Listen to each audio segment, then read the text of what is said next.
বিসমিল্লাহির রহমানির রহিম। হে সমস্ত জগতবাসী, আজ আমি আপনাদের সামনে যে আলোচনাটি নিয়ে হাজির হলাম, সে আলোচনাটি কয়েকটা সূরা থেকে যে মানুষের জীবনের কি সমস্যার সমাধান করা যায়, কিভাবে পৃথিবীতে আমরা ভালো থাকতে পারি। তো এখন কথা হলো, সূরা মাউন এর আমল ও ফজিলত থেকে কথাগুলো বলা হবে ইনশাআল্লাহ। একটু খেয়াল করে শুনবেন, তবে আমাদের ইহকাল ও পরকালের উপকৃত হতে পারব। এবার আসি, এ সূরা মাউন পাঠ করে ব্যবহারের জিনিসপত্রের উপরে ফুঁক দিলে সেগুলো সম্পূর্ণ নিরাপদ থাকবে। প্রত্যহ 41 বার এ সূরা পাঠ করলে সেই পাঠকারীর উপর পরমুখাপেক্ষী থাকিতে হবে না এবং রুজি রোজগারে বৃদ্ধি পাবে ইনশাআল্লাহ। হে সমস্ত জগতবাসী, অবশ্যই খেয়াল করে শুনছেন যে আমরা পৃথিবীতে চলাকালীন অনেক জিনিসপত্র কেনাকাটা করি, অনেক খাদ্যদ্রব্য কেনাকাটা করি, কিন্তু বরকত তেমন দেখি না। মানে ছো করে আনলে ছো করে শেষ হয়ে যায়। তো এর মধ্যে বিসমিল্লাহির রহমানির রহিম ব্যবহার করতে তো বলেই যাই, তার মধ্যে যদি আমরা সূরা মাউনের যে বিষয়টা, যে আমরা যদি এটি পাঠ করে সেই খাদ্যদ্রব্যের উপরে ফুঁক দিই, তো ইনশাল্লাহ আমাদের বরকত আল্লাহ দান করবেন। 40 বার এই সূরা পাঠ করে যে পাঠকারীর কখনো মোকাপেক্ষী হতে হবে না কারো কাছে, অবশ্যই আল্লাহ আমাদেরকে হালাল রুজিতে বরকত দান করবেন। এবারে আছি যে সূরা কাউসার। সূরা কাউসার এর আমল ও ফজিলত, জুমার রাতে 1000 বার পাঠ করলে, এ সূরা 1000 বার পাঠ করলে, পুনরায় 1000 বার দুরূদ শরীফ পাঠ করলে ইনশাআল্লাহ রাসূলুল্লাহ সাল্লাল্লাহু আলাইহি সাল্লাম এর কিয়ামত লাভের সৌভাগ্য ঘটবে। যে হযরত মুহাম্মদ সাল্লাল্লাহু আলাইহি সাল্লাম তিনি সাথে ইনশাআল্লাহ আমাদের কিয়ামত নসিব হবে। এবার আসি যে এ সূরা লিখে গলায় বাঁধলে, মানে সূরা কাউসার লিখে গলায় বাঁধলে শত্রুদের কবল হতে নিরাপদ থাকবেন। আচ্ছা, প্রত্যহ 1000 বার পাঠ করলে রুজি রোজগার ও মান ইজ্জত বৃদ্ধি পাবে এবং মনোবাসনা পূর্ণ হবে। আচ্ছা, নির্দোষ ব্যক্তি জেল হতে মুক্তি লাভ করবে। আচ্ছা, তো এবার আসবে এই সূরা কাউসার পাঠ করে গোলাপ জলের উপর ফুঁক দিয়ে প্রত্যহ সে পানি চোখে দিলে চোখের জ্যোতি বৃদ্ধি পাবে। হে পৃথিবীর মানুষ, হে মুসল্লিগণ, বিভিন্ন ধর্মের মানুষ, কোরআনটি শুধু খালি মুসলমানের জন্যই আসেনি, সকল ধর্মের সকল ব্যক্তিদের জন্যই। যেহেতু ধর্ম যার তার, আল্লাহ কিন্তু সবার, ধর্ম যার তার, কোরআন কিন্তু সবার। তবে এটাই আমাদের জানা দরকার যে এই সূরা কাউসার পাঠ করে গোলাপ জলের উপরে ফুঁক দিলে প্রত্যহ সে পানি চোখে দিলে চোখের জ্যোতি বৃদ্ধি হয়ে যাবে ইনশাআল্লাহ। এবার আসি যে সূরা কাফিরুন।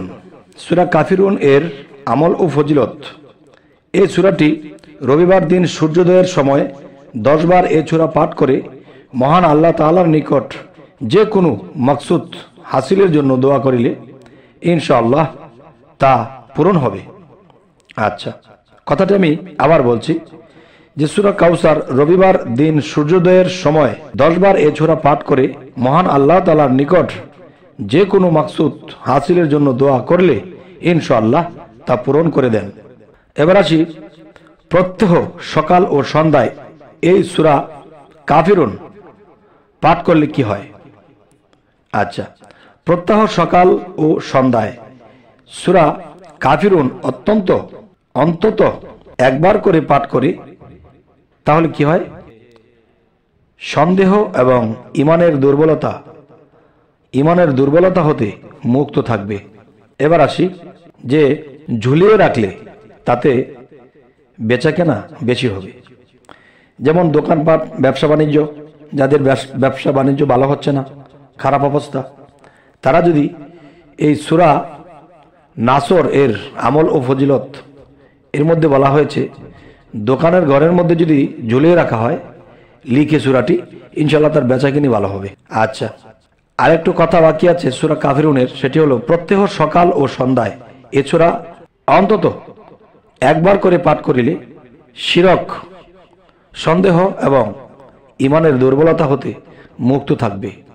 আচ্ছা, এবার আসি যে সূরা নাসর সূরা নাসরের আমল ও ফজিলতের মধ্যে বলা হয়েছে, এ সূরা রাঙ্গতার মধ্যে খোদাই করে লিখে জালে বেঁধে দিলে উক্ত জালে বহু বহু মাছ ধরা পড়বে। আচ্ছা, আর কাঠে খোদাই করে লিখে দোকানে ঝুলিয়ে রাখলে তাতে বেচাকেনা খুব বেশি হবে। এটি হলো সূরা কাউসারের আমল ও ফজিলত। তো এবার আসি সূরা লাহাব। সূরা লাহাব এর আমল ও ফজিলতের মধ্যে আল্লাহ কি বলেছেন, এ সূরা লিখে শরীরের বেদনার স্থানে বেঁধে দিলে আল্লাহর রহমত বেদনা লাঘব হয়ে যাবে। আচ্ছা, এবার আসি 7 বার এ সূরাটি পাঠ করে কিছু লবণের উপর ছিটা বা কিছু লবণের উপরে 7টি দম করে বা ফুঁক দিয়ে শত্রু ধ্বংসের নিয়ত করে ওই লবণ আগুনে ভিতরে ফেলে দিলে মহাপ্রতাপশালী শত্রুও একেবারে নিস্তেজ হয়ে যাবে অথবা ধ্বংস হয়ে যাবে। তবে অবৈধভাবে এ আমল নিষিদ্ধ। কথাটি আমি আবার বলছি, সূরা লাহাব এ আমল ও ফজিলত, এ সূরা লিখে শরীরের বেদনা স্থলে বেঁধে দিলে আল্লাহর রহমতে বেদনা ভালো হয়ে যাবে। আচ্ছা, এবার আসি এই সূরা লাহাব 7 বার এ সূরাটি পাঠ করে কিছু লবণের উপরে 7 বার দম করে বা ফুঁক দিয়ে সে শত্রু ধ্বংসের নিয়ত করে এবং ওই লবণ আগুনের ভিতরে ফেলে দিলে মহাপ্রতাপশালী শত্রুও একেবারে নিস্তেজ হয়ে যাবে অথবা ধ্বংস হয়ে যাবে। তবে অবৈধভাবে এই আমলটি নিষিদ্ধ। তবে আমাদের এই চ্যানেলের আলোচনা আপনাদের কেমন লাগে অবশ্যই আমাদেরকে জানাবেন এবং অবশ্যই সাবস্ক্রাইব করে নেবেন, পরবর্তীতে যেন ভালো আলোচনা এনে দিতে পারি। সকলে ভালো থাকবেন। আল্লাহ হাফিজ।